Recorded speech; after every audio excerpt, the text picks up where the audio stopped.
सर्वव्यापक सर्व पूजनीय परमपिता परमात्मा बंदी छोर सतगुरु कबीर साहिब के साहिब बंदी की बंधुओं में सत्संग आप लोगों को सुनाने जा रहा हूं इस विषय पर कि जो ये मानव जीवन है, इस मानव जीवन का क्या उद्देश्य है और इस मानव जीवन को कितने भागों में बांटा गया है। इस समाज में ये जीवन का कितना भाग है और कितने भागों में संसार के इस ऋषि मुनियों ने वेद ग्रंथों में पुराणों में इस जीवन को सर्वप्रथम में बांटा गया था और उसके आधार पर जब ये समाज चल रहा था तो इस समाज में प्रेम का बढ़ता हुआ नजर आ रहा था। एक दूसरे से प्रसन्न थे समाज, और इस समाज में माता पिता भी खुश थे, बच्चे भी खुश था, समाज का एक अच्छा निर्माण था। लेकिन आज उस चीज को समाज नहीं मान रहा है, समाज में उसकी मान्यता कमजोर हो गई है। इसलिए आज समाज में दुख का बढ़ोतरी देखा जा रहा है और सभी लोग दुखी। ये ब्रह्मचर्य जीवन, गृहस्थ जीवन, वानप्रस्थ जीवन, संन्यास जीवन, ये जीवन को 4 भागों में बांटा गया था। और इस जीवन के 4 भागों का जब यही समाज, यही संसार उपयोग करता था तो सबका जीवन सुखमय था। ये संसार आनंद के गदगद में था। ऋषि मुनियों ने इस जीवन को किस भागों में बांटा था, महापुरुषों ने पहले। लेकिन आज का वो परिवेश नहीं है, तो आज कितना दुख और पहले कितना लोग अच्छे से एक दूसरे से प्रेम से जुड़कर थे। माता पिता का वही बच्चा कहा मानता था, सेवा करता था, अपने परिवार में आनंद पूर्वक रहता था, मर्यादा से रहता था। लेकिन आज नहीं, समाज इतना चंचलित नहीं था, इतना भ्रष्ट नहीं था। बॉयफ्रेंड गर्लफ्रेंड केवल अपनी पत्नी की बात माने, प्रेम विवाह के जंजालों में नहीं फंसता था। वो माता पिता की अनुमति में रहता था, अपने पिता का आज्ञाकारी रहता था, पिता के आज्ञा के बिना वो कुछ नहीं सोचता था।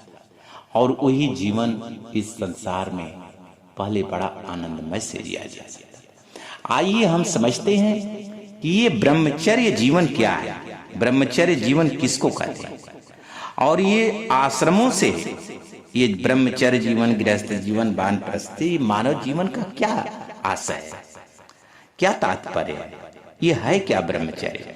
ब्रह्मचर्य जीवन उसको कहते हैं बंधुओं, जब ये माता पिता अपने बच्चे को जन्म दे देते हैं तो 5 वर्ष के से लेकर 26 वर्ष तक की अवस्था को, 25 वर्ष की अवस्था को ब्रह्मचर्य जीवन माना गया, और 26 वर्ष से लेकर 50 वर्ष की अवस्था को गृहस्थ जीवन माना गया, और 51 वर्ष से लेकर 75 वर्ष की अवस्था को, उम्र को ये समाज वानप्रस्थ मानता था, और 76 वर्ष से लेकर 100 वर्ष की अवस्था को संन्यास जीवन मानता था कि ये संन्यास का जीवन है। और ये जीवन में होता क्या था? माता पिता जब इस संसार में अपने बच्चे को जन्म दे देते थे तो आज जैसे विद्यालय वैसे हुआ नहीं करता था, लेकिन शिक्षा और दीक्षा का काम सर्वप्रथम में भी चला और आज भी चल रहा है। लेकिन आज शिक्षा को कम से कम 95%, 99% लोग समझने वाले हो गए हैं, लेकिन दीक्षा को नहीं समझ पा रहे हैं।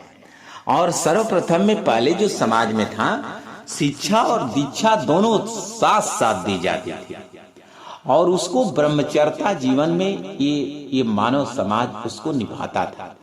जैसे माता पिता के पास 5 वर्ष तक बच्चा रहा, 5 वर्ष के बाद ये गुरुद्वारा में चला जाता था। ये पहले गुरुद्वारा होता था, वहां पर शिक्षा और दीक्षा 25 वर्ष तक प्राप्त करता था।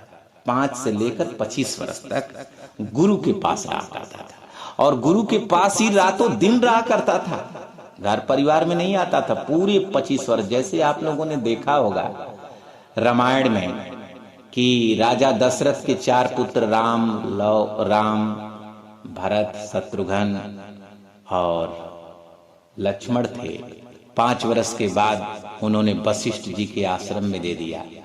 वशिष्ठ जी कितना विधि विधान पूर्वक से उनको दीक्षित करके, दीक्षित पहले दीक्षा होती थी, पहले दीक्षा होती थी, फिर उसके बाद शिक्षा का कार्यक्रम के लिए वो अपने आश्रम में लेकर चला जाते थे। तो वहां पर जाकर के उनका शिक्षा का कार्यक्रम होता था और दीक्षा का कार्यक्रम होता था और 25 वर्ष तक शिक्षा का कार्य चलता था। दिन में सारे शिक्षा के कार्य होते थे, रात के समय जो होते थे दीक्षा जो गुरु के द्वारा प्राप्त किया रहता था, उस ज्ञान से वो बच्चा साधना करता था, मंत्रों का जाप करता था, तो अपने अंतःकरणों को ठीक रखता था, साफ रखता था, अच्छा रखता था और उसको अपने जीवन को बढ़िया बनाता था, अच्छा बनाता था। और ये 25 वर्ष तक ठोस शिक्षा को प्राप्त करके और साथ साथ दीक्षा क्या है, शिक्षा क्या है, शिक्षा जो भौतिक जगत का जितना कार्य है, ज्ञान है, उसको शिक्षा के तहत प्राप्त किया जाता है। दीक्षा वो जो आध्यात्मिक आत्मा और परमात्मा का जिससे ज्ञान प्राप्त किया जाए और उसके द्वारा साधना किया जाए उस ज्ञान से, और उस ज्ञान से आत्मा परमात्मा का ज्ञान किया जाए और उसको दीक्षा कहते हैं। शिक्षा के तहत भौतिक जगत का और दीक्षा के तहत आध्यात्मिक जगत का ज्ञान किया जाता था बंधुओं, और उससे आत्मा परमात्मा के ज्ञान के बारे में, वेद शास्त्रों के बारे में अध्ययन किया जाता था और उसके को जान करके साधन किया जाता था। तो उस साधन से उसमें एक परिपक्वता आती थी, उसके मन में स्थिरता आती थी, शांति आ जाती थी, तो वो साधना से सुख प्राप्त करता था। और वो साधना से जो उसको सुख और आनंद प्राप्त होता था वो भौतिक जगत में किसी वस्तु से नजर नहीं आता था, उसे वासना में नजर नहीं आता था। इसलिए वो दीक्षा के द्वारा जो साधना 25 वर्ष ब्रह्मचर्या का पालन, ब्रह्मचर्या क्या है, ब्रह्मचर्या का पालन वो है जिससे कि अपने शरीर की पूरी शरीर की रक्षा, ब्रह्म अर्थात ये शरीर, ब्रह्म शरीर, और इससे अपने शरीर के सारे वासनाओं से अलग रखना, वासनाओं में नहीं, वासना से अलग रखना, वासना पूरे 25 वर्ष ब्रह्मचर्य का पालन करके साधन भजन करने। इसलिए वो काफी से काफी साधना कर लेता था। लेकिन जब वही बच्चा अपने माता पिता के पास फिर गृहस्थ जीवन में प्रवेश करता था, तो गृहस्थ जीवन क्या है, जिसमें पति पत्नी उसका शादी विवाह हो जाता था और अपने माता पिता के घर पे रह करके 25 वर्ष तक, 50 वर्ष तक अवस्था तक घर में रहता था।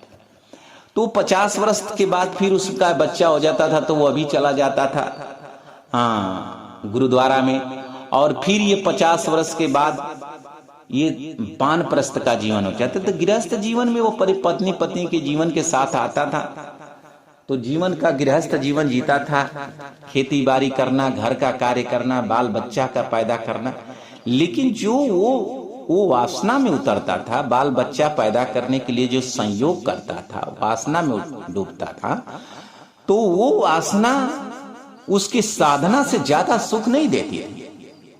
जो उसे साधना के द्वारा आनंद प्राप्त हुआ, जो 25 वर्ष साधना करके जो साधना के द्वारा, भक्ति के द्वारा जो उसने आनंद प्राप्त कर लिया, वो उसे वासना से प्राप्त नहीं हो पाता था, अपने पत्नी से वासना करने में नहीं प्राप्त था। इसलिए वासना उसका जीवन नहीं था। पहले के मानव समाज में वासना इतना महत्वपूर्ण नहीं थी जितना कि उसकी भक्ति थी, साधना थी। साधना में क्योंकि उसका मन स्थिर हो जाता था, शांत हो जाता था, और जब शांत हो जाता था तो इससे उसका अलगाव रहने लगता था, तो इसलिए अपने मन को शांत कर लेता था और फिर वो पत्नी उसके जीवन के लिए कर्तव्य बन जाती थी। ये नहीं कि रातों दिन वासना में डूबे रहना। आज जैसे आप समाज में देख रहे हैं, माता पिता की आज्ञाओं के बिना ही ये शादी करने ना, लव मैरिज करना, माता पिता की आज्ञाओं के बिना गर्लफ्रेंड का नाम देकर लड़के लड़कियां घूमना जाते हैं कॉलेज में पढ़ने, उधर गर्लफ्रेंड बॉयफ्रेंड बना करके मनमाना तरीका से जीवन को यापन करते हैं। तो ये स्त्री पुरुष एक लड़के लड़कियां साथ में रहे तो वो फ्रेंड नहीं हो सकते, और उनके मन हमेशा वासना में डूब जाएंगे, और जब वासना में डूब जाएंगे तो कुकर्म होंगे, और कुकर्म होंगे तो उनके शरीर का क्षतिग्रस्त होगा, क्षतिग्रस्त का होगा तो ब्रह्मचर्यता नष्ट होगा। ब्रह्मचर्यता नष्ट होगा तो कम उम्र में तमाम प्रकार की उनकी बीमारियां घेर लेगी, दिमाग कमजोर हो जाएंगे, शरीर कमजोर हो जाएगी, तमाम प्रकार के उनको रोग होंगे और उनके दिमाग कमजोर हो जाएंगे, तो शिक्षा को प्राप्त नहीं कर पाएंगे। और शिक्षा जो नहीं प्राप्त कर पाएगा तो भला दीक्षा क्या प्राप्त करेगा? फिर वो न आत्मा परमात्मा का भक्ति कर पाएगा, न अपने जीवन को में शांति प्राप्त कर पाएगा, क्योंकि ये संसार का जो है ये क्षणिक सुख है बंधु। फिर वो वानप्रस्थ में चला जाता था, तो वानप्रस्थ में है कि जो मान लीजिए बच्चे अपने घर परिवार को जो गृहस्थ जीवन का जो ज्ञान प्राप्त किया रहा है वही वानप्रस्थ में अपने बच्चों को देता था।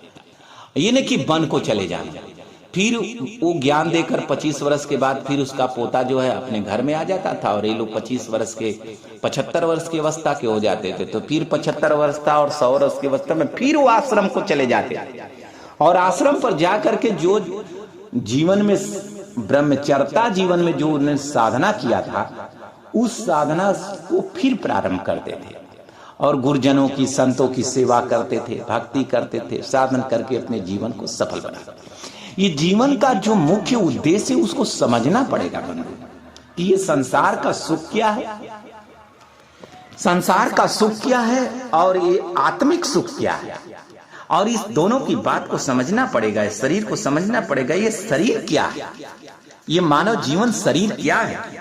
क्या ये स्त्री पुरुष है या 84 लाख में योनि में जितने जीव जंतु हैं, क्या उनको धारण करने वाली ये चेतना है क्या? ये जड़ चेतन की ऊर्जी गाठ सुरझे ना सुरझाई हो, चल अमल अव्यय अविनाशी जेव सिद्ध बहुगुण गाई। आज ये समाज दुखी किस चीज से है?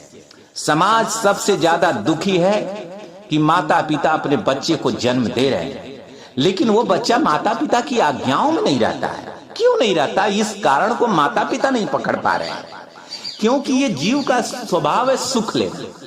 वो सुख को जाना ही नहीं कि परमानंद क्या है, वो परमानंद इस संसार के वासनाओं में जान गया, क्योंकि वो वासना के अतिरिक्त, भौतिकता के अतिरिक्त वो अध्यात्म को तो जान ही नहीं पाया कि अध्यात्म क्या है, दीक्षा क्या है, साधना क्या है, भक्ति क्या है।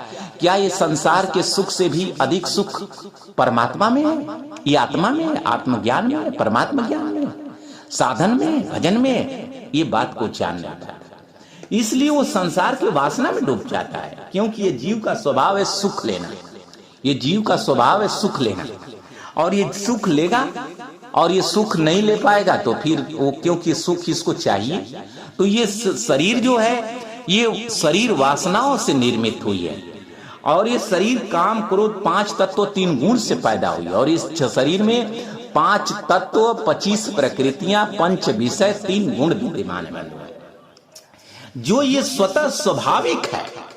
इसे बाहर से इसको ज्ञान देने की जरूरत नहीं है, काम क्रोध लोभ मोह भय की, रूप रस गंध स्पर्श शब्द की, ये ज्ञान देने की इसको आवश्यकता नहीं, स्वतः इसके स्वभाव में है। अगर इसको देखेगा, अगर ये नाक का स्वभाव है, कहीं दुर्गंध देखेगी तो नाक का स्वभाव है, बता देगी कि यहाँ दुर्गंध है, तो इसे जो सुगंध की अच्छी चीज होगी तो इसे अच्छा लगेगा तो सूंघेगा, अगर बुरा लगेगा तो कहेगा बड़ा दुर्गंध रही, वहां से भागेगा। कान का स्वभाव है, कान में आवाज होगी तो उसको सुनेगा ही, और आंख का स्वभाव है देखना, और जीभ का स्वाद है कि भोजन करेंगे कुछ खाएंगे तो इसका काम है स्वाद बताना कि बड़ा अच्छा स्वाद है, और त्वचा का काम है कि गर्म ठंडा का अनुभव बताना। तो ये सारी चीजों का बताना है, ये चीज बता रही है शरीर में रूप रस गंध स्पर्श का ये 5 विषय का जो ज्ञान है ये शरीर में विद्यमान है। आकाश तत्व से काम क्रोध लोभ मोह ये शरीर के अंदर विद्यमान है, ये स्वाभाविक है। इसलिए ये संसार में काम बढ़े तिरिया के संग में, लोभ बढ़े क्रोध बढ़े मूढ़ अज्ञान। क्रोध बाहर नहीं, क्रोध अगर मूढ़ जब इसको बात समझ में नहीं आएगी, मूढ़ व्यक्ति के पास पड़ जाएगा, अज्ञानी व्यक्ति के पास पड़ेगा, उससे समझाना चाहेगा वो समझ नहीं पाएगा, और ज्यादा इधर उधर करेगा तो इसको गुस्सा जन्म लेगा। धन को देखेगा, अगर ज्ञान नहीं रहेगा तो इसे लोभ जन्म लेगा। काम जब एकांत में पड़ेगा, स्त्रियों के साथ में रहेगा, स्त्री के साथ में रहेगा तो इसके अंदर काम जन्म लेने लगेगा। इसलिए उसको स्वाभाविक स्वाभाविक चीजों को ज्ञान से नियंत्रित किया जा सकता है, और इस बात को समझना चाहिए कि ये शरीर क्या है, पंडित हृदया देख विचारी को पुरखा है को नारी। साहब कहें कि ये संसार के लोग विचार करके देखो कि ये कौन सा है, ये विचार करो कि ये स्त्री है कि पुरुष, ये जीव है क्या, ये शरीर है क्या, संसार की वासना ही परम सुख है? नहीं बंधुओं, संसार की वासना परम सुख नहीं है। परम सुख के लिए सदगुरु कबीर साहब बताए हैं, ये संसार का जो जितना कुछ आपको दिखाई दे रहा सब दुख ही दुख है। जो ये संसार में दृष्टि गोचर है वो सब दुख है। सतगुरु कबीर साहब कहें कि ये संसार में सुख नहीं है, ये संसार में दुख है। थोड़ी सी सुख के कारण ये जीव अपार दुख पा रहा है, अपार दुख पा रहा है। ये संसार में इसे ही यही चीज अपने बच्चों को सबको सिखलाने की आवश्यकता है। अपने बच्चे को, बच्चियों को, गार्जियनों को, माता पिता को यही बात बताना है अपने बच्चों को कि ये जीवन केवल बाल बच्चा पैदा ही करना नहीं है। हम कमा रहे हैं खाने के लिए और खा रहे हैं जीने के लिए, हम क्यों जी रहे हैं, इस बातों को हमें ज्ञान करना चाहिए कि क्यों जी रहे हैं। ये संसार का क्षणिक सुखों के लिए केवल जीना है। संसार में माता पिता को छोड़ करके अपने आप शादी कर लेना, अपने आप लड़के लड़कियां माता पिता अगर उसे रोके तो घर छोड़ करके भाग जाना, ये परिवार एक सामाजिक प्रकरणों को दुख देना। और वो दुख माता पिता को तो थोड़ा ही होता है, लेकिन उससे ज्यादा दुख उन बच्चे बच्चियों को होता है।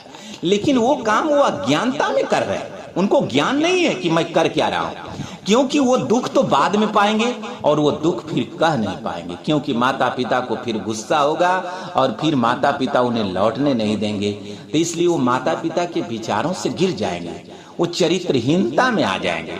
इसलिए वही ज्ञान करना की आवश्यकता है, अपने बच्चों को बताने की जरूरत है और उन बच्चे बच्चियों को जानना जरूरी है कि क्या ये संसार में वास्तविक क्या चीज है। साहिब बता रहे कि हम वासी वा देश के जहाँ 12 मास विलास प्रेम झरे बिहसे कमल तेज पुंज प्रकाश। सदगुरु कबीर साहब ने कहा है संसार के लोग, ये संसार के क्षणिक सुखों में मत पड़ो, इस क्षणिक सुखों को ज्ञान से रोको। ये सुख नहीं है, ये परम दुख है, ये मृग तृष्णा है। जैसे मृगा गर्मियों के दिन में पानी की तलाश करता है, कुछ दूरियों पर उसके लगता है कि पानी, धरती में तपत होती है, जब गर्मी अंगार बरसता है तो उसमें लगता है कि उसको पानी है, इसलिए उस पानी को पाने के लिए गर्मी में दौड़ता है और वहां जाता है तो फिर पानी नहीं मिलता। जो मृग तृष्णा झरझर झरझर दिखाई देती है गर्मियों के दिनों में, कम से कम 100-500 मीटर दूरी पर दिखाई देगी बंधु, और उसी को पानी के तलाश में जाता है और पानी पाता नहीं और दिन भर दौड़ते रह जाता है। लास्ट में शाम होती है, पानी दिखाई नहीं देता है, पानी के बिना मर जाता है। वही हाल इस संसार में इस जीव की बन गई है। ये जीव ये देख रहा है कि संसार में सुख ही सुख है और उसी सुख के ये तलाश में दौड़ रहा है और लास्ट में इसके जीवन खत्म हो जा रहा है और ये संसार में सुख नहीं पाया। आप भी लोगों से पूछिएगा, विचार करिएगा, पूछिएगा तूने कुछ पाया संसार में, कहेगा कुछ नहीं पाया, जीवन निरर्थक चला गया। तो इसलिए साहब करें कि हम उस देश के वासी हैं जहाँ 12 मास विलास परमात्मा के लोक में वो साधना से प्राप्त होगा, वो भक्ति से प्राप्त होगा, वो सूरत शब्द की साधना से प्राप्त होगा वो परम सुख बंधु। ये संसार के वासना से नहीं, संसार के शिक्षा से नहीं, वो परमात्मा सदगुरु कबीर साहिब के दीक्षा से प्राप्त होगा। वो दीक्षा प्राप्त करके साधना से हम करेंगे तब हमको परम सुख परम शांति प्राप्त होगा। संसार के सुखों में नहीं, संसार के वासनाओं में नहीं, संसार के कुरीतियों में नहीं, संसार में माता पिता को छोड़ करके नहीं, वो समाज को लेकर के, समाज को सबको देखते हुए चरित्र को स्वच्छंद रख करके वो परम सुख प्राप्त किया जाता है। परम सुख तो ये जीव चाह रहा है कि हमको सुख मिले, लेकिन ये सुख का इसको ज्ञान नहीं है और जो दिखाई दे रहा है वो सुख नहीं है। साहब इसी बात को कह रहे हैं कि साहब बता रहे हैं इस बात को कि हम वासी देश के जहां पुरुष की आन दुख सुख व्यापे नहीं, सब दिन एक समान। साहब करें हे संसार के लोग, मैं उस देश का वासी जहां पर दुख सुख नहीं है, जहां परम शांति है और वहां दुख सुख ये जीव को चाहिए क्या? ये दुखी नहीं रहना चाहता है, ये परमानंद में रहना चाहता है। सब दिन सोचता है मैं परमानंद में रहूं, दुख किसी क्षण नहीं चाहता है। इसी को साहब बंधुओं बीजक में बताए हैं, अल्प सुख दुख यादी अंता, मन भुलान मैगर मन मनता। ये थोड़ी सी सुख में, ये संसार के क्षणिक सुखों में ये पड़ा हुआ ये मानव, ये संसार का 84 लाख जीव अपने जीवन को नष्ट कर रहा है। अल्प सुख, थोड़ी सुख और उस सुख में अपार दुख, वही वासना है।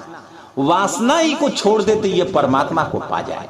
वासना के गर्त में डूब करके वो अपने जीवन को ही नहीं, समाज को भी नष्ट कर दिया, माता पिता के प्रेम को नष्ट कर दिया। वो क्षणिक सुख के लिए, क्षणिक सुख के लिए माता पिता की मर्यादा, समाज की मर्यादा, अपने जीवन की मर्यादा, अपने जीवन को सब कुछ नष्ट कर लिया।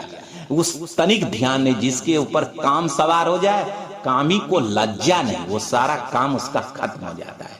जैसे एक शराबी पीते पीते नशा में चूर हो जाता है तो सारी मर्यादा खो करके अपना धन दौलत बेच देता है। उससे भी खतरनाक वासना की नशा जिसमें डूब करके अपने माता पिता को भी छोड़ देना।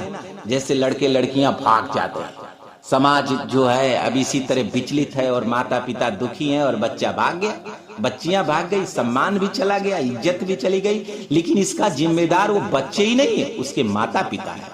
माता पिता को भी अपने बच्चे को ज्ञान देना चाहिए, उसे आध्यात्मिक ज्ञान देना चाहिए, उसे भक्ति का ज्ञान देना चाहिए, उसे सत्संग सुनाना चाहिए कि जीवन का वास्तविक मूल क्या है।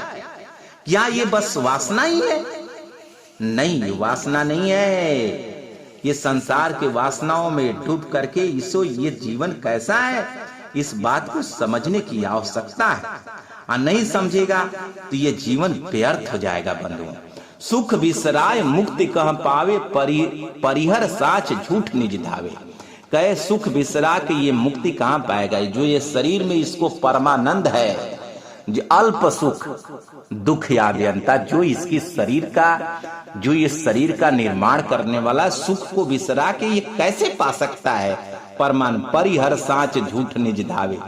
ये साच को परित्याग करके झूठ के पीछे जा रहा है। सच के माता पिता का साथ, संतों का सत्संग, आत्मा और परमात्मा का ज्ञान, भक्ति, ये सच है। लेकिन इसके पास नहीं जा रहा है। ये जहां विनाश होने वाला है उधर ही जा रहा है। अनल ज्योत डाहे एक संगा, नयन नेह जस जरे पतंगा। ये जीव की क्या दशा है? जैसे कीट पतिंगा, कीट पतिंगा जब दीपक को जलते देखता है तो समझता है कि इससे बड़ा सुंदर कुछ भी नहीं, और उसी पर जाता है, उसकी पंख जल जाती है। उसी प्रकार से संसार में जब माता पिता के बच्चे, जब नवयुवक नवयुवती जब बड़े होते हैं, लड़के लड़कियां, तो उनको वासना से अच्छा कुछ दिखाई नहीं देता है, इसलिए वो अंधा बन जाते हैं। कैसे अंधा बन जाते हैं? जैसे कीट पतिंगा, जैसे दीपक पर जाके जल के रखा जाता है, उसी तरह वो जल के राख हो जाते हैं। लेकिन उस चीज को समझाने की आवश्यकता है कि वासना क्या है, ये संसार में धर्म क्या है, कर्म क्या है, और ये जीवन क्या है, परमानंद क्या है। क्या परमानंद वासनाओं से ही प्राप्त किया जा सकता है? नहीं बंधु। वासना से अगर अब तक धरती पर परम शांति प्राप्त करनी होती तो पूरा संसार अब तक परम शांति को उपलब्ध हो गया होता। यहाँ तक कि इंद्र के पास 16 सहस्त्र उर्वशी जाके ताका मन क्यों बौराना। देख, जो गौतम ऋषि की देख नारी को ताका मन क्यों ललचाना। गौतम ऋषि की अहिल्या नारी को देखकर उसका मन ललचा गया, जिसके पास 16 सहस्त्र स्त्रियां थी। इब्राहिम लोदी की 3000 स्त्रियां शास्त्र इतिहास में बताई गई, उसका भी मन बस में नहीं हो पाया। वासना से मन की तृप्ति नहीं है, वासना से परम सुख नहीं, ये थोड़ी सी सुख नजर आता है, ये नजर सुख नजर आ रहा है, दिखाई दे रहा है। संसार के आंखों से जितना सुख दिखाई दे रहा है वो सुख नहीं, वो परम दुख है, अपार दुख है। करहूं विचार जो सब दुख जाए। साहब करे तू ऐसा विचार कर जिससे सारा दुख तेरा चला जाए।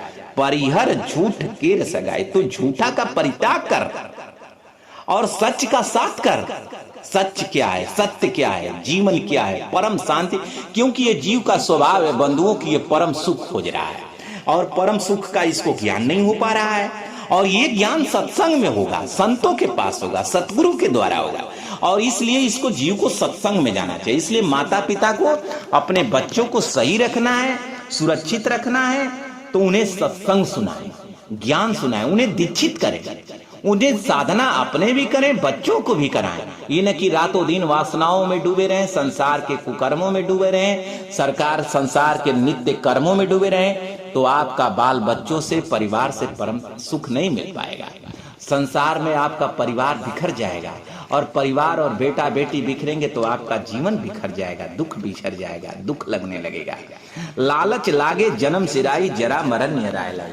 लेकिन ये क्या कर रहा है जी, ये लालच में, लोभ में उस परमात्मा के ज्ञान को धारण नहीं कर पा रहा है, भक्ति को धारण नहीं कर पा रहा है, और सत्संग में नहीं जा रहा है, संतों को नहीं बुला पा रहा है। इस संसार के मोह माया में, काम क्रोध कमाने खाने में ही लगा हुआ है, संसार के ही वस्तुओं में सारा सुख ढूंढ रहा है, और उसी में लड़के लड़कियां पैदा हुए और वो गलत मार्ग पर चले गए, चरित्रहीन हो गए, तो उनका सम्मान भी चला जाता है, जीवन भी चला जाता है, और अपने बच्चों को जीवन भी अच्छा नहीं दे पाते, शिक्षा भी नहीं दे पाते, दीक्षा भी नहीं दे पाते, और उनका विकास नहीं होता और जीवन विनाश हो जाता है। माता पिता भी दुखी हो जाते हैं उनके अपने बच्चों के तरह, और बच्चे अपने कर्मों से दुखी हो जाते हैं। फिर इसी तरह समाज टूट जाता है और समाज में बादरेशन पैदा हो जाता है। फिर माता पिता भी टूट जाते, बच्चे भी टूट जाते, समाज भी टूट जाता है। इसलिए भरम के बादे ई जग यही विधि आवे, जाए मानुष जन्म पाए के नर काहे के जड़ा। साहेब करें कि यही भ्रम है, इस भ्रम को त्यागना चाहिए, सच्चा ज्ञान प्राप्त करना चाहिए सतगुरु का सच्चा ज्ञान प्राप्त करना चाहिए। ये संसार क्या है, सतगुरु का सच्चा ज्ञान क्या है, संसार की शिक्षा क्या है, दीक्षा क्या है, ये मेरी शरीर क्या है, स्त्री क्या है, पुरुष क्या है, और ये मानव जीवन क्या है, क्या कमाना ही जीवन का है, ये संसार का मोह माया पैदा करना ही जीवन है, क्या इसको पैदा ही करना मेरा जीवन है, कमाना ही जीवन है, खाना ही जीवन है। अरे कमाते हैं खाने के लिए, खाते हैं जीने के लिए, जीते क्यों हैं? इस प्रश्न का उत्तर जिस दिन आपको मिल गया उसी दिन आपको परम आनंद मिल गया, और संसार की कुरीतियों से, कुकर्मों से, भ्रष्टाचारों से सबसे दूर हो जाएंगे, और अपने माता ही पिता को क्या, आप पूरे संसार को सुख शांति आप प्रदान करेंगे। इसलिए सदगुरु कबीर साहब कह रहे हैं कि बंधुओं की बिन पावन का पंथ है, बिन बस्ती का देश, बिना देह का पुरुष है, बिना देह का पुरुष है। कबीर कहें संदेश साहब बता रहे हैं कि ये संसार में जो जीव है, मनुष्य जो शरीर है, बिना देह का है, और यहाँ शरीर पकड़ के रह रहा है 3 लोक में, और 3 लोक में दुख का सागर कहा है ऋषि मुनियों ने, इसको दुख का सागर बताया है। और ये दुख के सागर से निकलने के लिए सदगुरु कबीर साहब कहते हैं कि वो देश जो हम जहां से आए हैं वो बता रहे हैं, वो तू साधना करके तू प्राप्त कर लो, और प्राप्त करके तू अमर हो जा, और इसी को संतों को बताए, और संत ये संसार को बताना चाहते हैं बंधु। वो ज्ञान सतगुरु का, उस परमात्मा का कहाँ मिलेगा? ये जीव जो यहाँ 5 तत्व 3 गुण में शरीर होकर के यहाँ चरित्रहीन हो रहा है, ये कामी हो गया, क्रोधी हो गया, लालची हो गया, लोभी हो गया, सब कुछ यहाँ होकर के आया, और इस काम क्रोध लोभ मोह के चलते न माता पिता को सुख मिल पा रहा है, न ये जीव को सुख मिल पा रहा है, और संसार में सब ये बिखर रहा है। साहब कह रहे हैं कि दुनिया बंधन पड़ गई, साधु है निर्बंध, राखे खड़ग जो ज्ञान का काटत फिरे जू अंग।